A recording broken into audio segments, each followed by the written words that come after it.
Howdy friends, everybody, welcome back to the channel, doing another Dead Meat reaction, and this one's going to be continuing the Friday the 13th franchise. Haven't really sat down and watched the rest of them, and I've really been meaning to do that, so of course we're going to go ahead and do that. I know my hair is probably in my face, and it's probably annoying you guys, so I apologize. Hopefully that helps a little bit. We're going to go ahead and dive into this thing, though. We're not going to waste too much time. We're going to go ahead and kick this out. So we're doing part 6 today, Jason Lives, and I gotta tell you, love Jason Lives, one of my favorites. At first, it wasn't one of the ones I used to go to all the time, but now it's like at least in my top 5 favorite Friday the 13th films. I just think it's just so much fun and so crazy to watch. Like it a lot. Of course, if you'd like to step at content, be sure to hit that like button, subscribe to the channel if you're new to the channel, and if you'd like to see content like this continue, then go support us on Patreon for only $1 a month to get exclusive content. I actually just posted my full watch-along revisit for the original 1978 Dawn of the Dead, so that is up on there. It's pretty much you watch the entire movie along with me, and we talk about it while watching it, so my thing was shut. Of course, if we're talking Friday the 13th Part 6, man, you got to think about your best kill and your least favorite kill. I'm going to say my favorite kill in Part 6 is probably going to go to the sheriff, the father of the movie. I thought his death was very brutal, man. I like, there's that death. This movie has too many good deaths in it, but that death was really one that really used to make me, like, cringe, like the good cringe, like, oh my god, that would suck. Where he just breaks him in half by bending him backwards. Fuck that, that's horrifying. Or the beginning where he punches out his buddy's, Tommy's friend's heart and rips it out. I thought that was a good death scene. This movie's loaded with just amazing death scenes. Now, obviously, the least best kill would probably be the off-screen death of the bumbling idiot who's playing paintball with his friends. It's like a company kind of thing where they're all out there just playing paintball and stuff, and his death is funny, but you don't get to see him die. But you see him, like, running around the woods just screaming, oh my god, he's gonna kill me, help me, help me. And he's just screaming.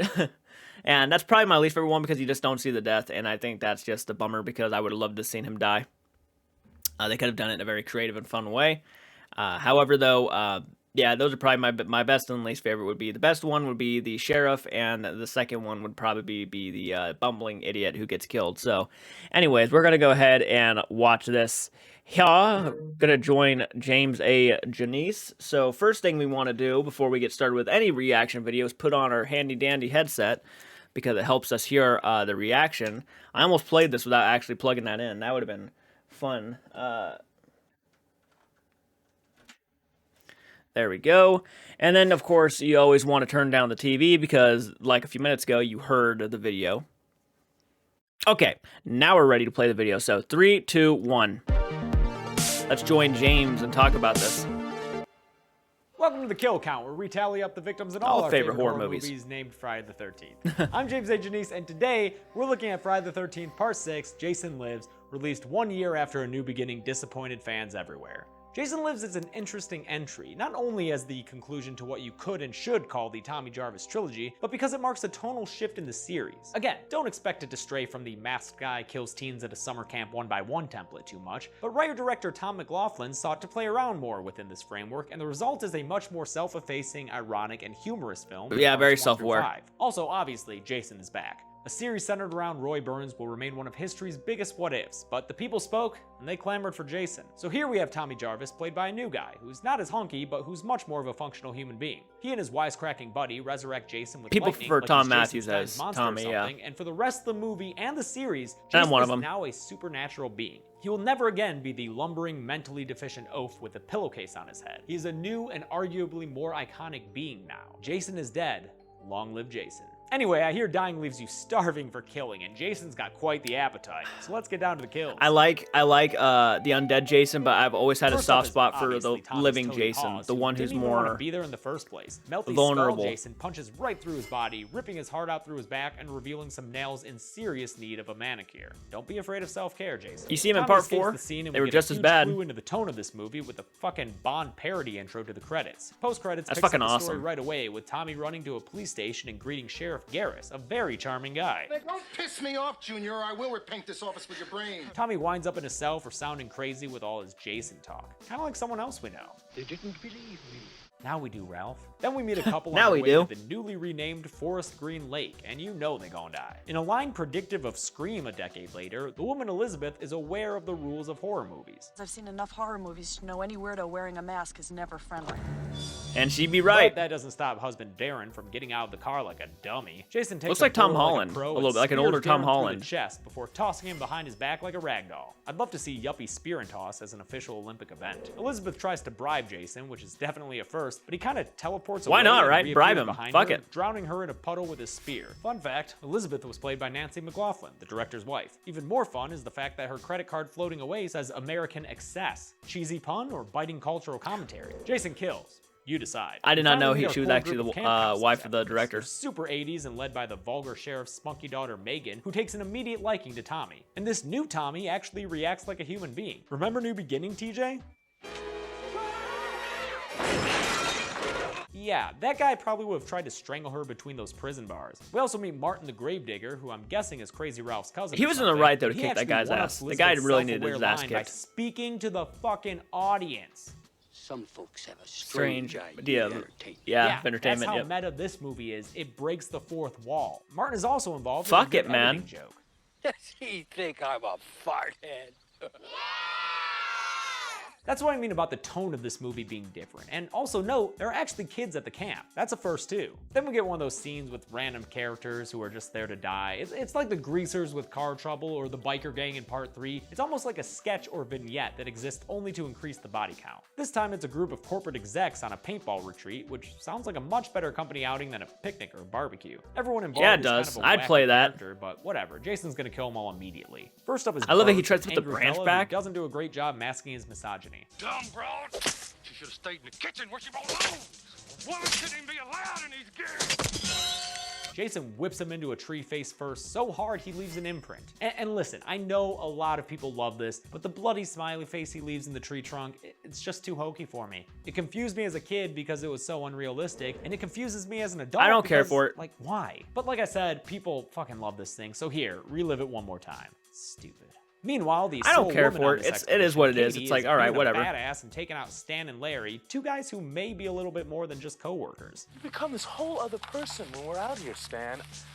I don't like it. She makes them wear some pretty meta headbands before Jason drops in and takes them all out at once with a triple decapitation. This was one of the kills Awesome. censored a lot by the MPAA. Early versions apparently had the heads falling into frame. Shame we missed out on that. Yeah. The sequence ends with Roy, Stop the fucking final jumping on paintballer in, and human MPA. embodiment of Bugs Bunny, running away with Jason hot on his trail. Don't worry, we'll catch up with him later. In another change of tone for the series, we get kind of an action scene as Tommy continues trying to convince law enforcement that he's not crazy. He doesn't succeed and instead learns how much of a douchebag Deputy Rick is.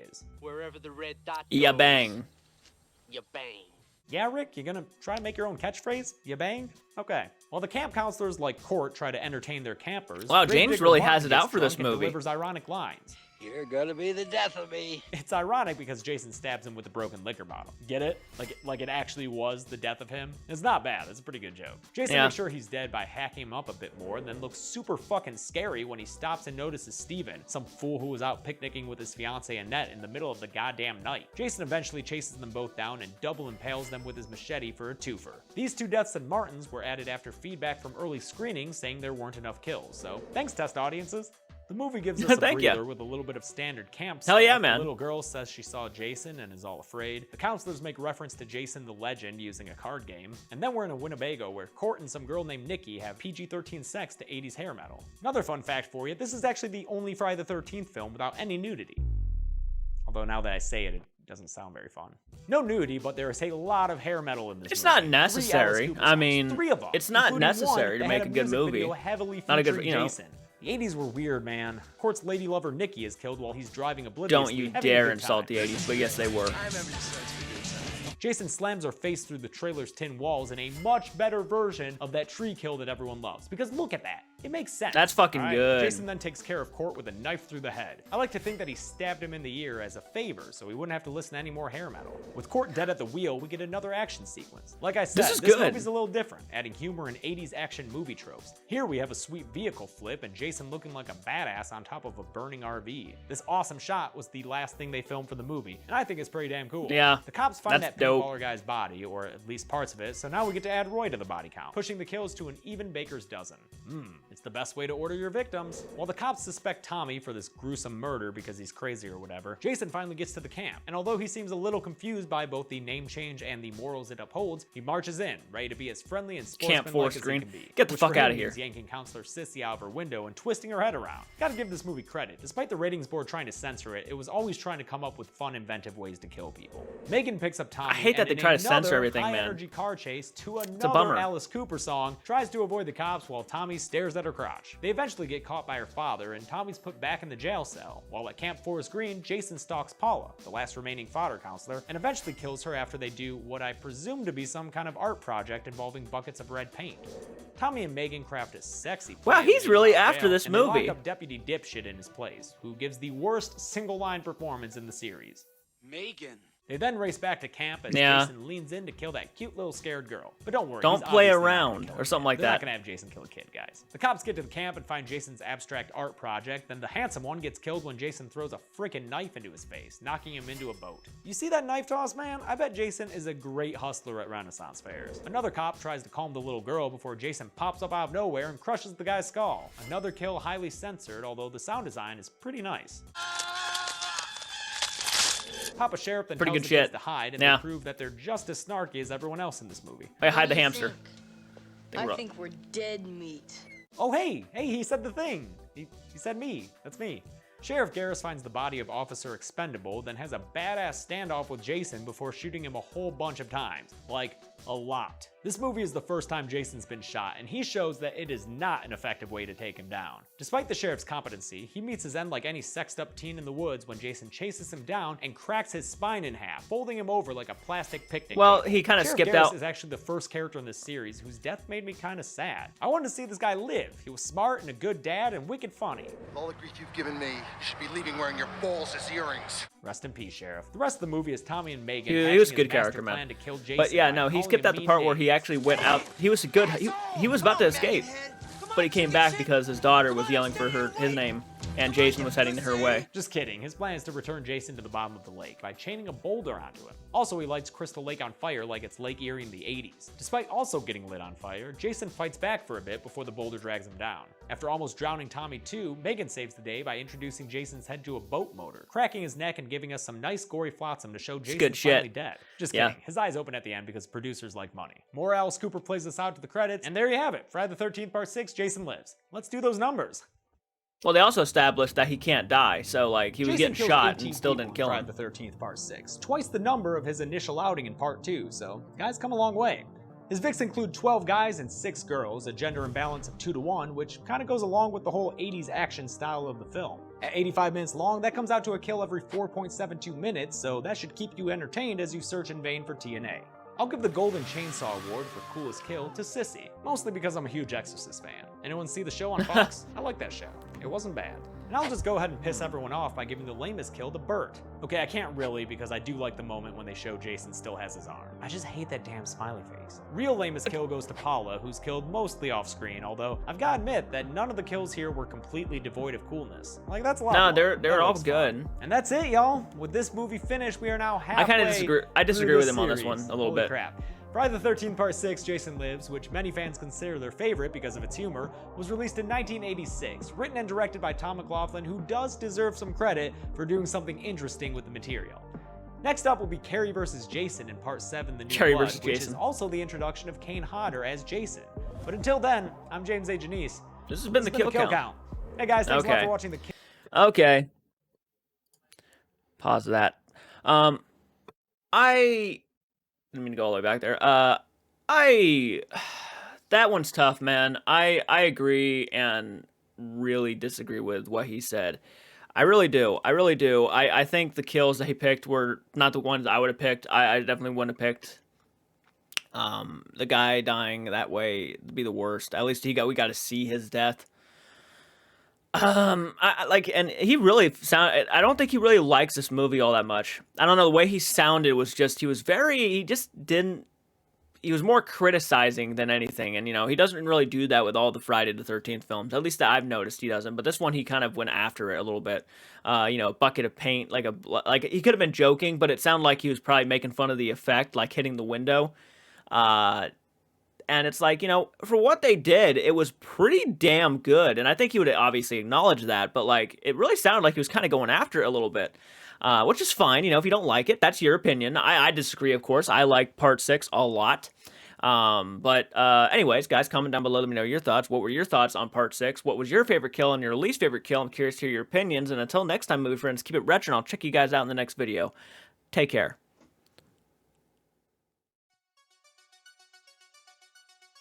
Hello, and welcome back to the channel. Today, we're going to be doing a reaction. Oh, wow, I can't hear myself. Today, we're going to be doing a reaction to, perfect. Okay, cool. I just wanted to make sure that my mic was, like, not flubbing up as usual. Scoot that. I'm sorry about that. I'm terrible at this. Crap. I really haven't done this in a while. Oh my gosh, my camera's terrible. I'm sorry, guys. Okay, I think we're better. Jordan's gonna, like, flay me for this.